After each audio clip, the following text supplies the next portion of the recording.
ነው ትቼዋለሁ የአምላኬ ክብር ባለበት የኔስ አገር በሰማይ ነው።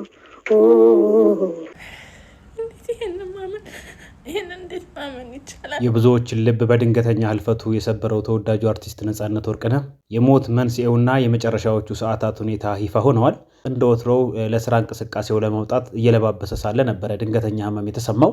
ምንጮች እንደገለጹት ከሆነ ነጻነት ጠዋት ላይ ወደ ስራ ለመሄድ ዝግጅት እያደረገ በነበረበት ወቅት ከፍተኛ ህመም ይሰማዋል። ወዲያውኑ ለጓደኛው በመደወል ሁኔታውን ያሳወቀ ሲሆን ጓደኛው እንደደረሰን በፍጥነት ወደ ICMC ሆስፒታል አምርተዋል። ሆኖም በመንገድ ላይ ሳሉ ህመሙ እየባሰበት መምጣቱ ተገልጿል። ሆስፒታል ከደረሱና የህክምና እርዳታ ማግኘት ከጀመረ በኋላ በሚያሳዝን ሁኔታ በምሳ ሰዓት ገደማ ህይወቱ ሊያልፍ ችሏል ማለት ነው። ፖሊሶችም በሆስፒታሉ በመገኘት ሙያዊ የምርመራ ሂደታቸውን አከናውነዋል። አርቲስት ነጻነት ወርቅነህ በህይወት ዘመኑ ብዙ ጊዜ ይናገር የነበረው አንድ ጥብቅ ኑዛዜ መሰል ምኞት ነበረው። እናትና አባቱ በህይወት ስለሌሉ ያሳደገችውን አያቱን እጅግ ይወዳቸው የነበረ ሲሆን ስሞት አያቴ አጠገብ አሌልቱ ጊዮርጊስ አጠገብ ቅበሩኝ ሲል ለወዳጆቹ ደጋግሞ ይናገር ነበረ። የሚገርመው ነገር ይሄ የድንገተኛ ሞት ከመከሰቱ ከሳምንታት በፊት ወደ አሌልቱ ጊዮርጊስ በመሄድ ቤተክርስቲያኑን ስለማደስና የልማት ስራዎችን ስለማከናወን ከደብር አስተዳዳሪዎችና ከሚመለከታቸው አካላት ጋር ሲመክርና ሲነጋገር ቆይቶ ነበር። ሆኖም ከአያቱ አጠገብ የተመኘው ህልሙ ሳይሳካ ሊቀር ችሏል ማለት ነው። የአርቲስቱ የቀብር ስነ ስርዓት በሀገር ደረጃ ትልቅ ክብር የሚሰጠው በመሆኑና በኪነ ጥበቡ ላበረከተው አስተዋጽኦ በሚል በመጪው እሁድ በታላቁ ቅድስት ሥላሴ ካቴድራል እንዲፈጸም ተወስኗል ማለት ነው። በፖርትላንድ ኦሪገን ግዛት አሜሪካ ከምትኖረው ባለቤቱና የልጆቹ እናት ጋር በትዳርና በፍቅር የቆየው ነጻነት ኑዛዜው ባለመጠበቁ ብዙ የእሱ አድናቂዎች ተከፍተዋል ማለት ነው። እንግዲህ ነጻነት ምንድነው የነበረበት ህመም? እንደዚህስ በአፋጣኝ የገደለው በሽታ ምንድነው እያሉ ብዙዎች ይጠይቃሉ። ለዚህ እንግዲህ ባጠራነው መረጃ መሰረት የገደለው ህመም የጉበት በሽታ ነው ማለት ነው። በአንድ ወቅት እሱም ይሄንኑ ህመም ተናግሮ ነበር። ወደ ውጭም ሄዶ እንደታከመ የሚታወቅ ነው። እንግዲህ የጉበት በሽታ በተለያዩ ምክንያቶች ሊከሰት የሚችል ሲሆን ጉበት ስራውን በአግባቡ እንዳይሰራ ያደርጋል። ጉበት በሰውነታችን ውስጥ ከ500 በላይ ተግባራትን የሚያከናውን እጅግ አስፈላጊ አካል ነው።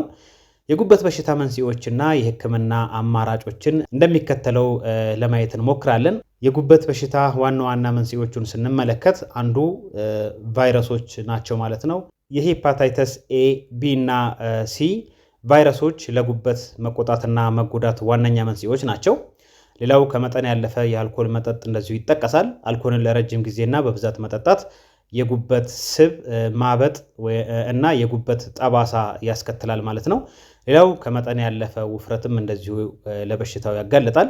ከአልኮል ጋር ግንኙነት የሌለው የጉበት ስብ ክምችት በጊዜ ሂደት ጉበትን ሊያቆስል ይችላል። እንደዚሁም መድኃኒቶችና መርዞች ይጠቀሳሉ። አንዳንድ መድኃኒቶችን ለምሳሌ ፓራስታሞል ካላግባብ መውሰድ ወይም ለኬሚካሎች መጋለጥ እንደዚሁ መንስኤ ሊሆን ይችላል። ሌላው የሰውነት በሽታ የመከላከል ስርዓት መዛባት ነው። የሰውነታችን በሽታ ተከላካይ ህዋሳት በስህተት የጉበት ህዋሳትን ሲያጠቁ እንደዚሁ በሽታው ሊከሰት ይችላል ማለት ነው። በዘር የሚተላለፉ ምክንያቶችም አሉ። በሰውነት ውስጥ የብረት ወይም የኮፐር ክምችቶች እንዲበዛ የሚያደርጉ የዘር ውርስ ችግሮች ካሉ በዚህ ምክንያት ይህን በሽታ በቀላሉ ሊያጠቃን ይችላል ማለት ነው። እንግዲህ ምልክቶቹን ስንመለከት የጉበት በሽታ በመጀመሪያ ደረጃ ላይ ምንም አይነት ምልክት ላያሳይ ይችላል። ሆኖም በሽታው እየገፋ ሲሄድ የሚከተሉት ምልክቶች ሊታዩ ይችላሉ። አንደኛው የአይንና የቆዳ ቀለም ቢጫ ይሆናል። ሌላው የሆድ እብጠትና ህመም ይከተላል። እንደዚሁም የሽንት ቀለም መቀየር፣ መጥቆር ማለት ነው። እንደዚሁም ከመጠን ያለፈ ድካምና የምግብ ፍላጎት መቀነስ፣ የእግርና የቁርጭምጭሚት እብጠት ምልክቶች ሊሆኑ ይችላሉ። እንግዲህ ህክምናው እንደ በሽታው አይነትና ደረጃ ይወሰናል።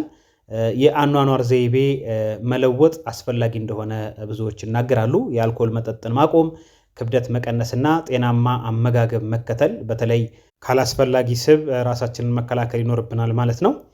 እንደዚሁም መድኃኒቶች እንግዲህ ለቫይረስ ሄፓታይተስ የሚሰጡ የጸረ ቫይረስ መድኃኒቶች ወይም የሰውነት መከላከያን የሚያስተካክሉ መድኃኒቶች ይኖራሉ። እነሱን መውሰድ አስፈላጊ ነው።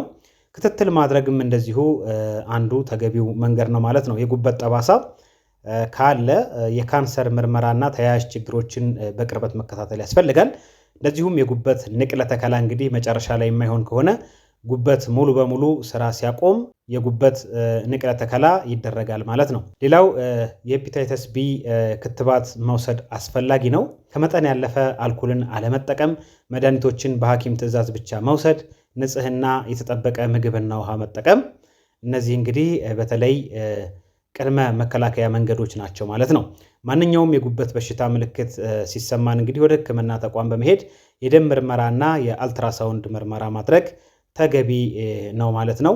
እንግዲህ ይሄ በሽታ ነው ተወዳጁን ነፃነትን ህይወት ሊያሳጣው የቻለው። እንግዲህ የወንድማችንን የነፃነትን ነፍስ ፈጣሪ ይማርልን። እንደዚሁም ለቤተሰቦቹና ለወዳጆቹ ለአድናቂዎቹ መጽናናትን ይስጥልን ማለት ፈልጋለሁ። መልካም ቆይታ